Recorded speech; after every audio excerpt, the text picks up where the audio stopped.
사도행전 19장. 아볼로가 고린도에 있는 동안 바울은 북부 지방을 거쳐서 에베소에 이르게 되었습니다. 바울은 거기서 몇몇 제자들을 만났습니다. 바울이 그들에게 물었습니다. 여러분은 믿을 때에 성령을 받았습니까? 그들이 대답했습니다. 우리는 성령이 계시다는 것조차 들어본 적이 없습니다. 바울이 다시 물었습니다. 그러면 여러분은 어떤 세례를 받았습니까? 그들이 대답했습니다. 요한의 세례를 받았습니다. 바울이 말했습니다. 요한은 회개의 세례를 베풀었습니다. 요한은 사람들에게 자기 뒤에 오실 분을 믿으라고 외쳤는데 그분이 바로 예수님이십니다. 그들은 이 말을 듣고 주 예수님의 이름으로 세례를 받았습니다. 바울이 그들에게 손을 얹자 성령께서 그들에게 내려오셨습니다. 그러자 그들은 방언으로 말하고 예언을 하기 시작했습니다. 그곳에 있던 사람은 모두 12명쯤 되었습니다. 바울은 회당에 들어가서 3달 동안 하나님의 말씀을 담대하게 전했습니다. 그리고 하나님의 나라에 관해 토론도 하고 받아들이도록 설득했습니다. 그러나 어떤 사람들은 마음이 굳어져서 믿지 않고 오히려 군중들 앞에서 도를 욕하고 다녔습니다. 그래서 바울은 그런 사람들을 떠나 신자들을 데리고 두란노 학원으로 가서 날마다 사람들과 토론을 했습니다. 이 일은 2년 동안 계속되었습니다. 그리하여 아시아 지방의 모든 유대인과 그리스인이 주님의 말씀을 듣게 되었습니다. 하나님께서 바울의 손을 빌려 놀라운 기적들을 일으키셨습니다.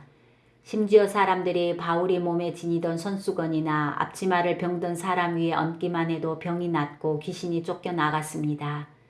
그러나 사방으로 돌아다니면서 귀신을 쫓아내는 유대인 중에서도 주 예수님의 이름으로 귀신을 쫓아내려는 사람들이 있었습니다. 그들은 바울이 전파하는 그 예수님의 이름으로 명령한다. 그 사람에게서 나오너라고 말하곤 했습니다. 유대인 대제사장 스게와라는 사람의 7 아들들이 바로 이런 일을 하였습니다. 그런데 악한 귀신이 그들에게 말했습니다. 내가 예수님도 알고 바울도 알지만 너희는 누구냐? 그러더니 귀신 들린 사람이 그들에게 달려들었습니다. 귀신 들린 사람은 스게와의 아들들보다 힘이 세어서 그들을 때리고 옷을 찢었습니다. 그래서 그들은 발가벗긴 채 그 집에서 도망쳤습니다. 이 일이 에베소에 사는 모든 유대인과 그리스인들에게 알려지자 그들은 두려움에 사로잡혔으며 주 예수님의 이름을 찬양했습니다. 믿는 사람들이 많이 나와 사람들 앞에서 자기들이 행한 일들을 고백하기 시작했습니다. 그들 중에는 마술을 부리던 사람들도 있었는데 그들은 자기들의 마술책을 가져다가 사람들 앞에서 다 태워버렸습니다. 그 책값을 계산하면 은화 5만 개 가량 되었습니다. 이렇게 해서 주님의 말씀은 점점 힘있게 퍼져나갔습니다. 그 후에 바울은 마케도니아와 아가야 지방을 거쳐 예루살렘으로 갈 결심을 하였습니다. 그리고 나는 예루살렘에 갔다가 로마도 꼭 가봐야겠습니다. 라고 말했습니다. 바울은 자기를 돕는 사람 가운데 2사람 곧 디모데와 에라스도를 먼저 마케도니아로 보냈습니다. 그리고 그는 아시아에 얼마 동안을 더 머물렀습니다. 그 무렵 에베소에서는 예수님의 도 때문에 적지 않은 소란이 일어났습니다. 데메드리오라는 은세공인이 있었는데 은으로 아데미 여신의 신전 모형을 만드는 사람이었습니다. 그는 이 일로 직공들에게 많은 돈을 벌게 했습니다. 그가 직공들과 이런 일에 종사하는 사람들을 불러놓고 말했습니다. 여러분도 아시다시피 우리는 이 사업으로 소득이 꽤 좋았습니다. 그런데 여러분들도 보고 들은 대로 바울이라는 이 사람이 에베소뿐만 아니라 아시아의 거의 모든 지방에서 사람이 만든 신은 신이 아니라고 말합니다. 그는 수많은 사람들을 설득하여 그들의 마음을 돌려놓았습니다. 이러다가는 우리 사업이 명성을 잃게 될 위험이 있을 뿐만 아니라 사람들이 위대한 아데미 여신의 신전을 우습게 여길 위험이 있습니다. 그렇게 되면 아시아와 온 세계의 모든 사람들이 섬기는 아데미 여신의 위엄이 땅에 떨어질 것입니다. 이 말을 들은 사람들은 격분하여 에베소의 여신 아데미는 위대하다라고 소리 지르기 시작했습니다. 도시는 순식간에 소란스러워졌습니다. 군중들은 바울과 함께 여행하던 마케도니아 사람 가이오와 아리스다고를 붙잡고 한꺼번에 극장으로 몰려갔습니다. 그때 바울도 군중들 속으로 들어가려 했지만 제자들이 말렸습니다. 또 바울과 친하게 지내던 아시아의 관리 몇 사람들도 사람을 보내어 바울더러 극장에 들어가지 말라고 권했습니다.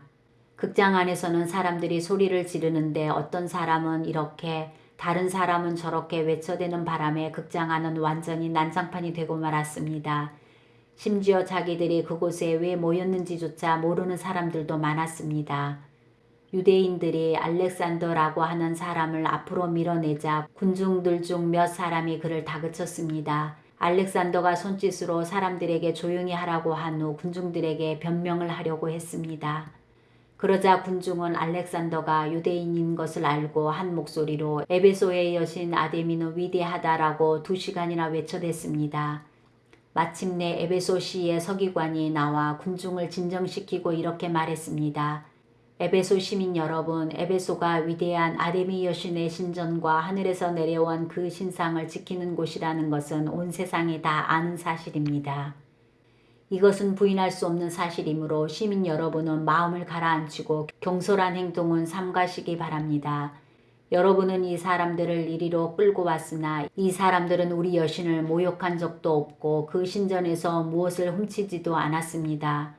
우리에게는 재판정이 있고 재판관들도 있습니다. 만약 데메드리오와 그의 직공들이 누구를 고소할 일이 있다면 당사자들이 재판정으로 가서 옳고 그름을 가려야 할 것입니다. 그 밖에 여러분이 해결하고자 하는 문제가 있다면 그것은 공식적인 모임에서 다루어야 할 것입니다. 이는 제가 이런 말을 하는 것은 아무런 이유도 없이 소동을 일으킨 책임이 우리에게 있다고 비난을 받을 위험이 있고 또 이 소동에 대해 변명할 말이 없기 때문입니다. 그는 이렇게 말하고 모임을 해산시켰습니다.